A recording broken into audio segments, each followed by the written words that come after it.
নাতিটা আমার ছোটবেলার থেকেই মায়ের আদর ভালোবাসা পাইনি, এর লেগে একটু লাগাম ছাড়া হয়ে গেছে। ছোটবেলায় আমরা মায়ের ভালোবাসা বেশি পাইনি। মানে অনেকেই আছে যারা মায়ের ভালোবাসা পায় না, এর লেগে তোমার নাতির মতন সবাই অমানুষ হয়ে যায়। হুন, এখন তোর আদর ভালোবাসা দিয়া আমার নাতিটারে মানুষ কর তুই। তুমি এত বছর দিছো না, মানুষ হইছে?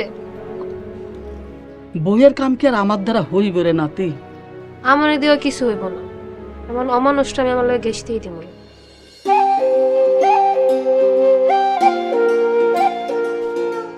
বাজার কি কি লাগবে রে মা? আলু আর তেল লাগবে আব্বা। আচ্ছা, ক্ষেতের কাম শেষ করে আওয়ানোর সময় আমি নিয়ে আসবো না। আর হন, ওই জানোয়ারটা যেন এই বাড়িতে ঢুকতে না পারে, আর যদি ঢুকে তাহলে কিন্তু আমি আর এই বাড়িতে আসবো না। আরে মানিক, শক্ত হইস না বাজান। পোলাটা তোর খাইয়া না খাইয়া কই কই ঘুরা বেড়াইতেছে কে জানে। তুমি আর আশকারা দিও না মা, গেলাম।